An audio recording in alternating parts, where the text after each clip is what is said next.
Hello everyone, good morning. मैं Pravesh Sharma, welcome back to my channel. आज का हमारा टॉपिक है कोर पाठ्यक्रम का महत्व, इम्पोर्टेंस ऑफ कोर करिकुलम। तो आइए इसी विषय में हम बात करते हैं। कोर प्रधान पाठ्यक्रम से तात्पर्य है ऐसा पाठ्यक्रम जिसमें कुछ विषय तो अनिवार्य हों और कई विषय ऐसे हों जिनमें से विद्यार्थी कुछ को अपनी रुचियों के अनुसार चुन सकें। कहने का तात्पर्य ये है कि विषय अनेक होते हैं, तो उसमें कुछ विषय तो ऐसे होते हैं जो कि अनिवार्य रूप से प्रत्येक छात्र को पढ़ने होते हैं किसी भी कक्षा में, और कुछ विषय ऐसे होते हैं जिसमें कि अपनी रुचियों के अनुसार उन विषयों को बालक चुनते हैं और उन्हीं को पढ़ते हैं। इस प्रकार का पाठ्यक्रम अमेरिका के स्कूलों में बहुत प्रचलित हो गया है। हर विद्यार्थी जो माध्यमिक स्तर पर होता है अपनी व्यक्तिगत रुचियों और योग्यताओं में एक दूसरे से बहुत भिन्न होता है, इसलिए सब विद्यार्थियों के लिए, स्टूडेंट्स के लिए एक ही प्रकार का पाठ्यक्रम निर्धारित करना ठीक नहीं होता है। फिर भी कुछ विषय ऐसे होते हैं जिनका पढ़ना प्रत्येक विद्यार्थी को, जो कि एक विशेष स्तर पर है, यानी कई स्तर होते हैं, प्राथमिक स्तर, पूर्व प्राथमिक स्तर और प्राथमिक स्तर, और इसके बाद जूनियर यानी माध्यमिक में आ जाते हैं, यानी कि माध्यमिक स्तर में 6, 7, 8 और 9 से 12 तक की कक्षाएँ आ जाती हैं। तो इस प्रकार से जो स्तर होते हैं उनके अनुसार विद्यार्थियों को विषय चुनने पड़ते हैं, यानी कुछ विषय जो ऐसे होते हैं उन्हें खुद चुनाव करना पड़ता है अपने इंटरेस्ट के अनुसार। कोर प्रधान पाठ्यक्रम द्वारा ये चेष्टा की जाती है कि वे विषय जो प्रत्येक बालक के जीवन में महत्वपूर्ण स्थान रखते हैं सब बालकों को अनिवार्य रूप से पढ़ाए जाएं। इसके साथ ही साथ बालकों को बहुत से विषयों में से कुछ ऐसे विषयों को चुनकर पढ़ने की सुविधाएं प्रदान की जाएं जो उनकी रुचि तथा योग्यता के अनुसार हों। अब स्तर जैसे बता दिया गया था, निम्न माध्यमिक स्तर और उच्च माध्यमिक स्तर, तो जैसा स्तर हो उनके अनुसार ही विषय हों और उनका चुनाव छात्र अपनी रुचियों के अनुसार करें। कोर प्रधान पाठ्यक्रम का मुख्य उद्देश्य समस्त युवकों को व्यक्तिगत एवं सामाजिक समस्याओं से संबंधित अनुभव प्रदान करना है, बालकों को वास्तविक समस्याओं के सुलझाने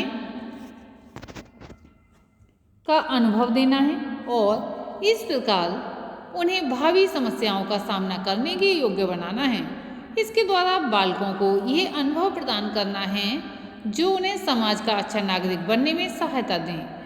इस प्रकार कोर प्रधान पाठ्यक्रम यानी कि कोर करिकुलम का लक्ष्य व्यक्ति तथा समाज दोनों का विकास करना है। इसके द्वारा बालक को ऐसा ज्ञान प्रदान करना है जो उनको वर्तमान तथा भावी समस्याओं को सुलझाने में सहायक हो तथा बालक को एक अच्छा नागरिक, सुनागरिक बनाए। कोर प्रधान पाठ्यक्रम क्योंकि समस्या सुलझाने पर बल देता है, ये हम जानते हैं, क्योंकि बालक की रुचियों के अनुसार होता है। बालक अपने इंटरेस्ट के साथ पढ़ते हैं और उस विषय में जो है महारत हासिल करते हैं, तो जो उससे संबंधित समस्याएं होती हैं भविष्य में उनको सुलझाते हैं। बालक उसी को पढ़े हुए होते हैं, यानी कि विषय को पहले पढ़ लिया है, उसके बारे में जानते हैं। इसीलिए इसमें विषय एक दूसरे से पृथक करके नहीं पढ़ाए जाते हैं, वरन कई विषय एक साथ ही पढ़ाए जाते हैं। इस पाठ्यक्रम की दूसरी विशेषता ये है कि किसी भी विषय को पढ़ाने के लिए कोई निश्चित समय विभाग नहीं होता। जैसे ये कोई आवश्यक नहीं है कि कोई विषय केवल 40 मिनट के समय में समाप्त हो जाना चाहिए। इस विषय का शिक्षण 40 मिनट के घंटे से कहीं अधिक समय तक चल सकता है। कोर प्रधान पाठ्यक्रम की तीसरी विशेषता ये है कि यह बाल केंद्रित होता है, चाइल्ड सेंटर्ड होता है, ये मनोवैज्ञानिक दृष्टिकोण पर आधारित होता है, और चौथी विशेषता ये है कि कार्यों द्वारा समस्याओं को हल करने का अनुभव प्रदान करता है। जिन विषयों को कोर प्रधान पाठ्यक्रम में प्रमुख स्थान होना चाहिए, अब ये विषय कौन कौन से हैं उनको हम देख लेते हैं। यहाँ पर स्वास्थ्य और शारीरिक शिक्षा, कला कौशल, बागवानी, गणित, इतिहास तथा भूगोल इत्यादि। इसमें विज्ञान भी आएगा क्योंकि विज्ञान का दैनिक जीवन में संबंध है।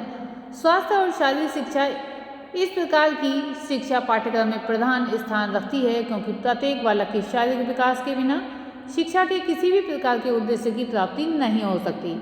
इस प्रकार की शिक्षा व्यायाम, तैरना, नाचना और टीम के खेलों की क्रियाओं का विद्यालय में आयोजन करके दी जा सकती है। कला कौशल, बालकों को कला, कौशल तथा प्रयोगात्मक क्रियाएं रुचिकर लगती हैं, विशेष तौर पर वे जब किशोरावस्था में होते हैं। अतएव उनके पाठ्यक्रम में कला तथा प्रयोगात्मक कार्यों को प्रधानता दी जानी चाहिए और दी ही जाती है। उनको इस प्रकार की क्रियाएं सिखाई जा सकती हैं, जैसे बुनाई।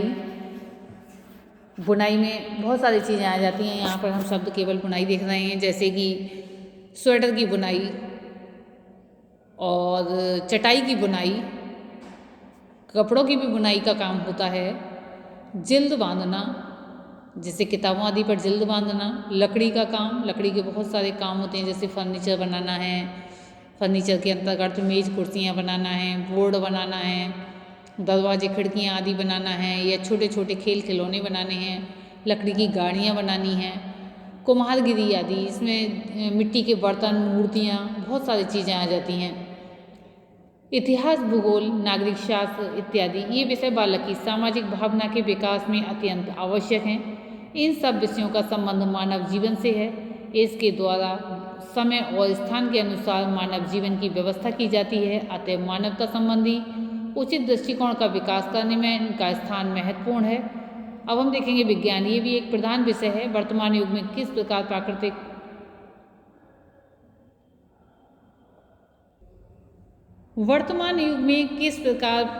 प्रकृति पर मानव ने विजय प्राप्त की है, ये हर बालक को सीखना आवश्यक है। इसके अतिरिक्त इसमें परीक्षण तथा अन्वेषण करने की भावना का विकास करना भी आवश्यक है।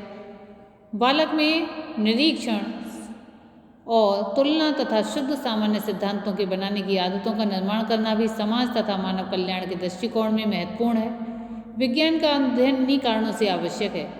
इसके बाद आता है बागवानी। बागवानी करना भी बालकों को सिखाया जाना चाहिए,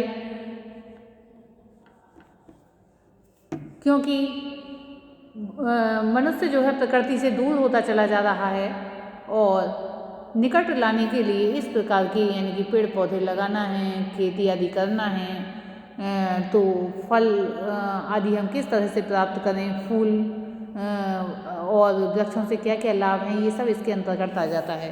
तो जब तक इंटरेस्ट इसमें नहीं होगा तब तक वे इस विषय को नहीं चुनेंगे। तो जो बालक आते हैं वो प्रत्येक क्षेत्र से आते हैं, ग्रामीण क्षेत्र से भी आते हैं, शहरी क्षेत्र से भी आते हैं। तो कुछ बच्चों की रुचियाँ इस क्षेत्र में होती हैं, चाहे वे ग्रामीण क्षेत्र से आएँ अथवा शहरी क्षेत्र से। तो ये इस विषय को कई बालक चुनते हैं, अतः विद्यालय में इसका स्थान देना चाहिए। गणित पाठ्यक्रम में इस विषय को भी प्रधान विषय की भांति रखा जाना चाहिए, क्योंकि यह विषय तर्क तथा अमूर्त विचारों के विकास में अत्यंत सहायक होता है। इसके अतिरिक्त इसकी उपयोगिता दैनिक जीवन में भी बहुत है। बिना गणित के ज्ञान के हम दैनिक जीवन की साधारण समस्याओं को हल करने में असफल रहेंगे। वर्तमान युग में भी गणित का महत्व इस कारण से अधिक है कि समस्त विज्ञान का विकास इसी बल पर निर्भर है। भाषा को पाठ्यक्रम में प्रधानता दिए बिना किसी भी प्रकार के विषय की शिक्षा असंभव है, यानी कि संभव नहीं है। बिना भाषा ज्ञान के न तो बालक व्यक्तिगत और न सामाजिक समस्याओं का समाधान करने में सफल होगा। भाषा को भली भांति पढ़े बिना बालक अपने विचार व्यक्त नहीं कर पाएगा और इस प्रकार उसका विकास रुक जाएगा। कोर पाठ्यक्रम की विशेषताएं या फिर गुण, कैरेक्टरिस्टिक्स ऑब्लिक देख रहे हैं, merits of core curriculum. Core पाठ्यक्रम की प्रमुख विशेषताएं इस प्रकार से हैं, जिसमें पहला पॉइंट आता है, ये पाठ्यक्रम सभी छात्रों की सामान्य आवश्यकताओं की पूर्ति करता है। सामान्य आवश्यकताएं जैसे कि दैनिक जीवन से संबंधित आवश्यकताएं होती हैं, खेलकूद से संबंधित आवश्यकताएं होती हैं।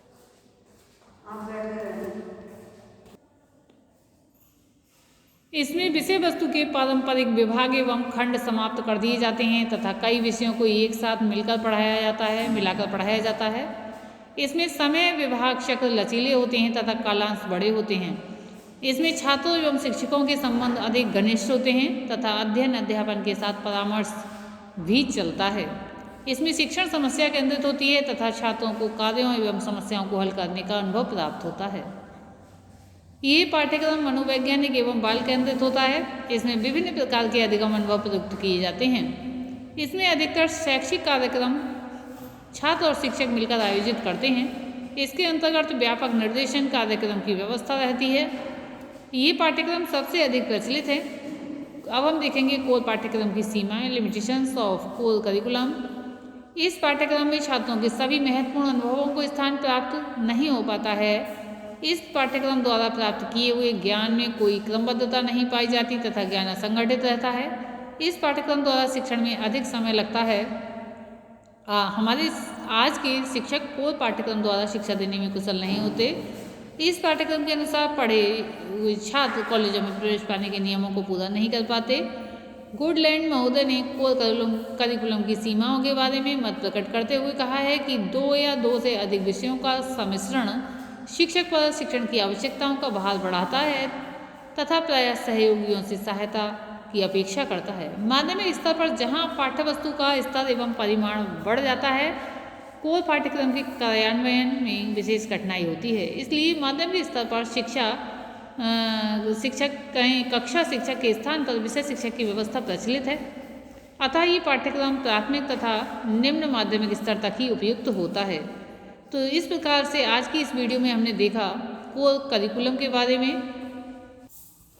इसका मुख्य बिंदु ये है कि कोर प्रधान पाठ्यक्रम से तात्पर्य ऐसा पाठ्यक्रम जिसमें कुछ विषय तो अनिवार्य हों और कई विषय ऐसे हों जिनमें से विद्यार्थी कुछ अपनी रुचियों के अनुसार चुन सकें। इस प्रकार का पाठ्यक्रम आसान रहता है, विद्यार्थियों की रुचियों पर आधारित होता है, बाल केंद्रित होता है। शिक्षक एक से काम न चलकर कई शिक्षकों की यानी कि विषय विशेषज्ञों की आवश्यकता यानी कि स्पेशल टीचर की आवश्यकता होती है। जैसे कि मान लीजिए गणित का शिक्षक ही गणित पढ़ाएगा, भाषा का शिक्षक ही भाषा पढ़ाएगा इत्यादि। तो आज की इस वीडियो में इतना ही। धन्यवाद।